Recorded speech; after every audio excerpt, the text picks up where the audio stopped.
For 3 weeks, a revolt against COVID-19 restrictions has held elements of the Canadian state, its economy, and residents of its capital city hostage.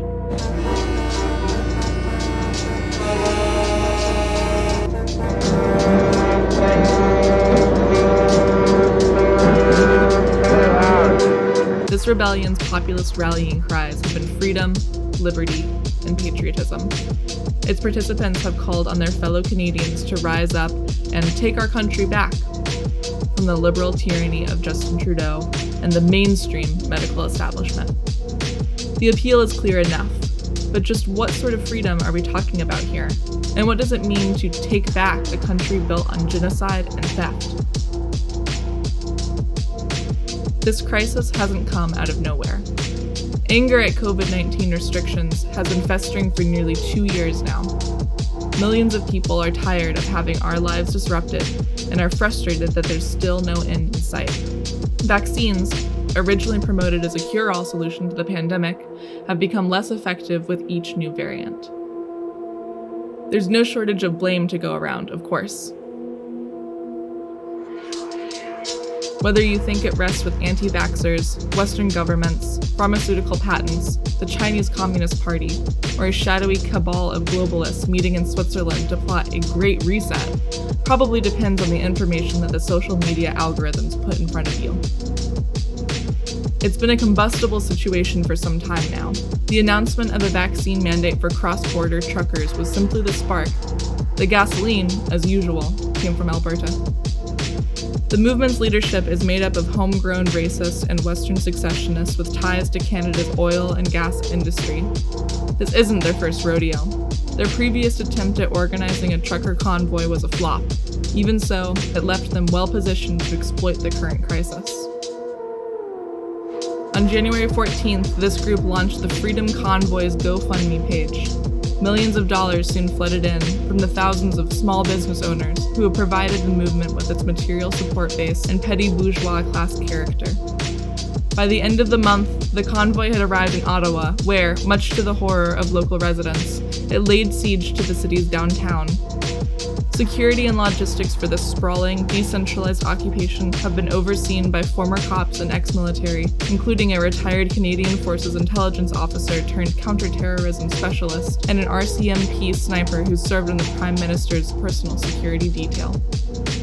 The movement has grafted together a broad coalition of supporters and participants, ranging from hardcore anti-vaxxers, conspiracy theorists, and overt white nationalist organizations like Canada First, to the tens of thousands of so-called regular Canadians who have come out to rallies, joined Facebook groups, and felt emboldened to slap "Fuck Trudeau" decals on their Dodge Rams.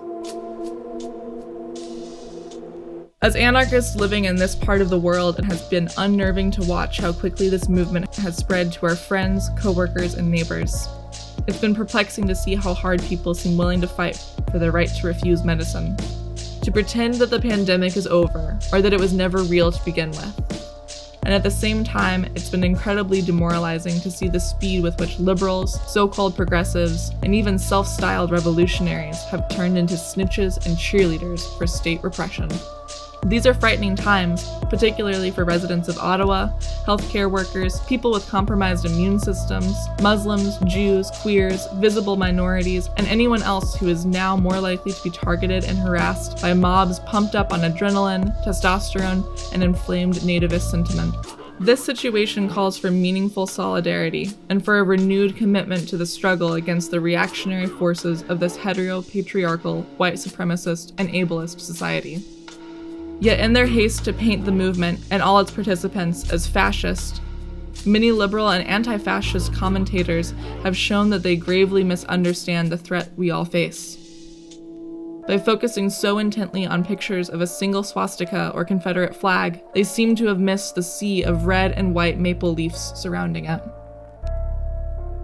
In dismissing the convoy supporters as a homogenous mass of white racists, they have ignored or downplayed the inconvenient existence of Indigenous and racialized supporters, many of whom have their own reasons for distrusting the Canadian state and opposing increased restrictions on colonially imposed borders. Worst of all, in their desperation to make the situation just go away, many have cheered or offered critical support to Trudeau's decision to enact the Emergency Measures Act, a terrible precedent that normalizes the imposition of martial law by expanding the definition of what constitutes a threat to national security. Make no mistake, the so-called Freedom Convoy is a dangerous development. It will have serious implications on the social networks that we struggle within and against. Like the siege of the US Capitol building last year, it represents a new willingness on the part of sections of the far right and their capitalist backers to attack the democratic institutions that stand in the way of their narrow, short-term interests. Our resistance to these movements must not fall into the trap of reinforcing the sanctity of democracy and the authority of the state. But we must also have no illusions about what we're up against. These new movements are not aberrations or imports from another time and place. They are deeply rooted in the settler-colonial societies that they grow out of, and are the result of real contradictions that are becoming more pronounced by the day. As the Canadian state prepares to force tow truck operators to dismantle their occupation in Ottawa, while taking steps to relax the restrictions that brought people out onto the streets, it seems inevitable that the Freedom Convoy will soon draw to a close. But what will happen next remains unclear.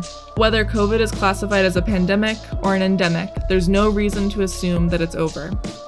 And so if and when a new variant emerges that causes states to reintroduce restrictions, we can expect the next wave of reaction to be much more violent. Let's be ready.